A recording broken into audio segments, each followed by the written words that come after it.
72 घंटे से ज्यादा हो चुके हैं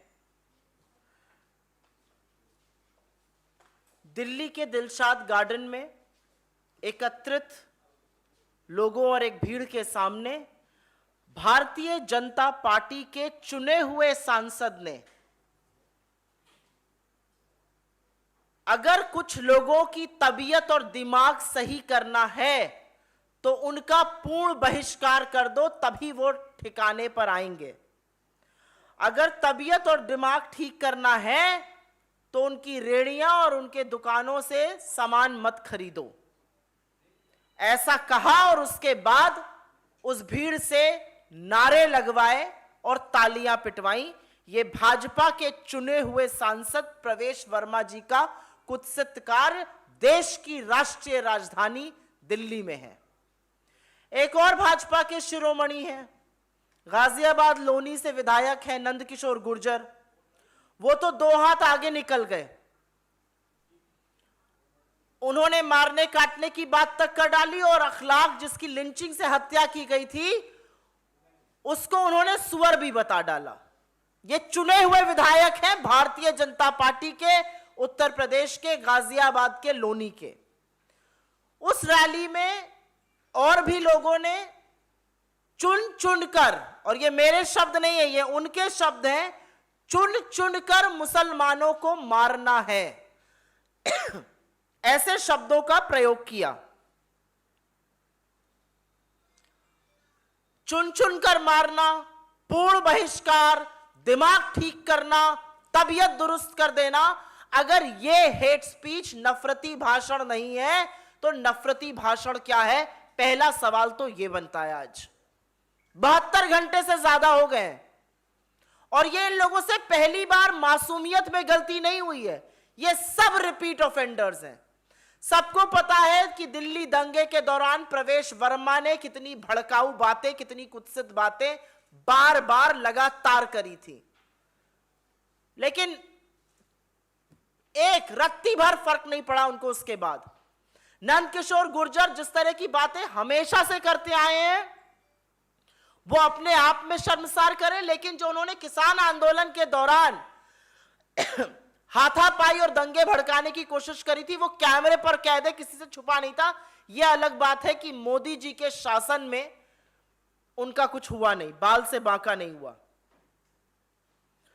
अब कुछ सवाल अपने आप मन में कौंधते हैं कि आखिर ऐसा ये लोग क्यों करते हैं। चुने हुए सांसद, चुने हुए विधायक इस तरह की बातें करने को क्यों मजबूर हैं?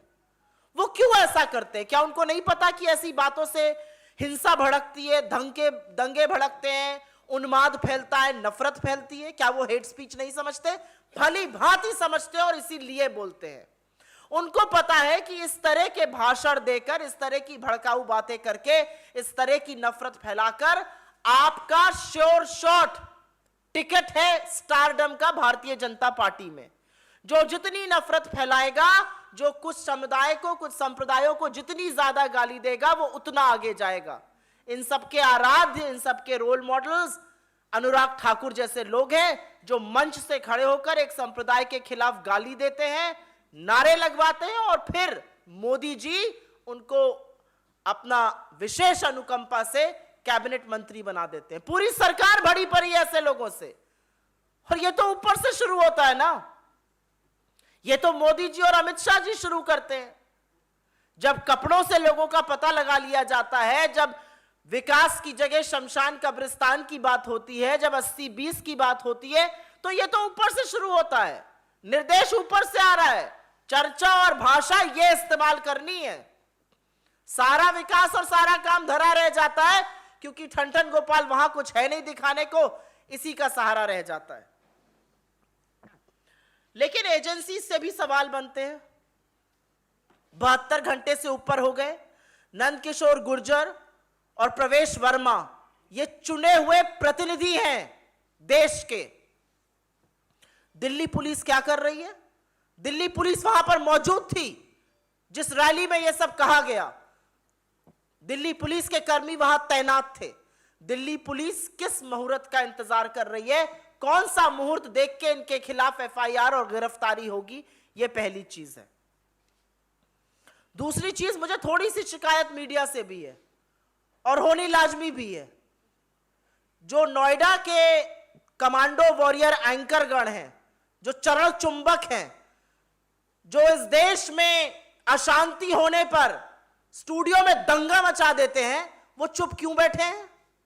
एक चुना हुआ एमपी और एमएलए चुन चुन कर लोगों को मारने की और पूर्ण बहिष्कार की बात कर रहा है, क्यों इतना सुई पटक सन्नाटा इन चरण चुंबकों की महफिल में? मोदी जी और शाह जी तो कुछ बोलेंगे नहीं, लेकिन आपकी चुप्पी सारा देश और सारा विश्व देख रहा है। आपकी चुप्पी का नतीजा एक बार हिंदुस्तान ने झेला है, जब आपकी बददिमाग प्रवक्ता के मुंह से निकले शब्दों के लिए देश को माफी मांगनी पड़ी थी और अंततः गत्वा आपने उसको दूध की मक्खी की तरह फ्रिंज एलिमेंट कहकर बाहर निकाल दिया था। आज भी नहीं बोलिएगा, आज भी कुछ नहीं कहिएगा, आज भी ऐसे नफरतियों को पनपने दीजिएगा और इनको अपना पोस्टर बॉय बनाकर घुमाइएगा। यह सवाल मोदी जी और अमित शाह जी से है। उससे बड़ा सवाल छोटे भाई से भी है। मोदी जी के छोटे भाई, छोटा रिचार्ज, अरविंद केजरीवाल जी।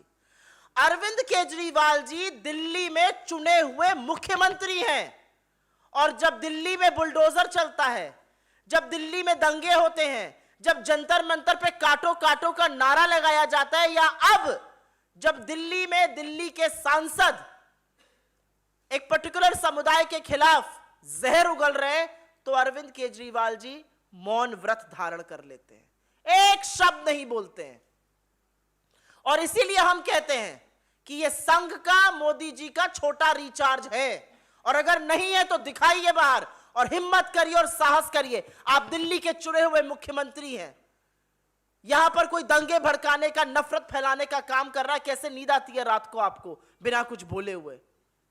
आप क्या कहिएगा, मेरे अधीन तो दिल्ली पुलिस है नहीं। दिल्ली पुलिस आपके अधीन नहीं ना, आपकी जबान तो आपके अधीन है, कुछ कहने की हिम्मत तो आपके अधीन है, कुछ करने का साहस तो आपके अधीन है। और अंततोगत्वा मैं कोर्ट्स का हवाला जरूर देना चाहूंगी, क्योंकि कल और क्योंकि कोर्ट्स ने एक ऑब्जर्वेशन दिया था कि अगर हंसकर कही जाए नफरती बात तो वो हेट स्पीच नहीं होती है, शायद उसी का हवाला दिया जा रहा है, मुझे नहीं पता।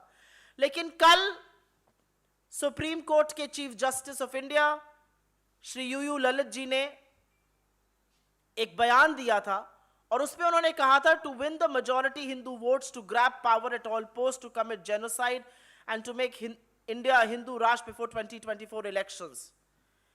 ये एलिगेशन था और उन्होंने हेट स्पीच के खिलाफ ऑब्जर्वेशन दिया है। इसलिए कोर्ट ही संज्ञान ले ले। सरकार कुंभकर्ण की नींद सो रही है। दिल्ली पुलिस जो है वो अपने आका के खिलाफ जाएगी नहीं। मीडिया जो है जिसको इस पर बोलना चाहिए वो स्टूडियस साइलेंस मेंटेन किए हुए है, सुई पटक सन्नाटा है। तो कोर्ट को ही संज्ञान लेना चाहिए। और अपनी बात खत्म करने से पहले मैं कल जो सिटीजन्स कमेटी रिपोर्ट दिल्ली के दंगों पर आई है, जिसके members justice Lokur, justice Shah, justice Sodhi, justice Anjana Prakash और former home secretary Shri G K Pillai जी हैं, उन्होंने जिस तरह की बातें देश के मीडिया चैनलों के लिए कही हैं, जिस तरह की बातें उन्होंने कही हैं दिल्ली दंगों में, कैसे जो वाकई में अपराधी थे वो बिल्कुल मुक्त आजाद घूमते रहे, उनके खिलाफ कुछ नहीं हुआ, ये अपने आप में आईना दिखाता है सरकार को। और ये आईना दिखाना चाहिए एजेंसीज को, पुलिस और न्यायालय दोनों को। हमारी 5 ही मांगे हैं और वो मांगे बहुत प्रबल हैं।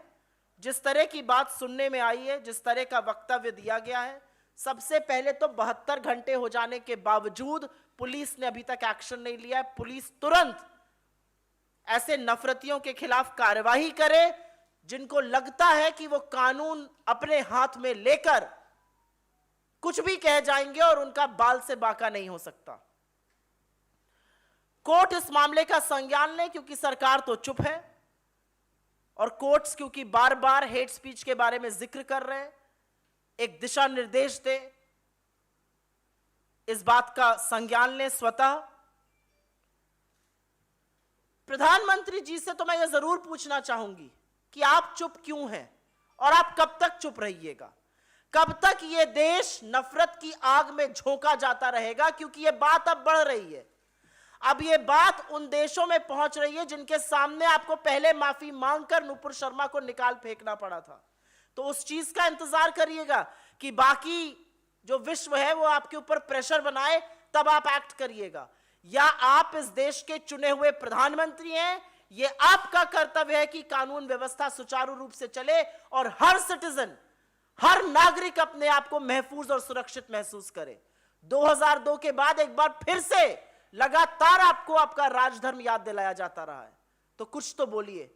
और उससे ज्यादा सवाल मेरा अरविंद केजरीवाल जी से है। स्कूल से, शिक्षा से, स्वास्थ्य से किसी को कोई दिक्कत नहीं है, ये बातें सार्वजनिक जीवन में होनी चाहिए। लेकिन आपका जो पाखंड का पर्दा था वो बार बार उतर जाता है। और अपना पाखंड छोड़िए, दिल्ली के चुने हुए मुख्यमंत्री हैं, जरूर आपका जन्म जन्माष्टमी के दिन हुआ होगा और श्री कृष्ण ने आपको एक मिशन से भेजा होगा।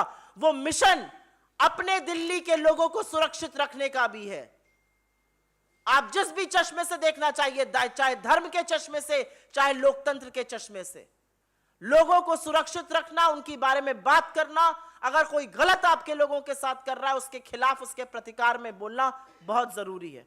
कब तक छोटे रिचार्ज बन के अपनी दुकान चलाते रहिएगा?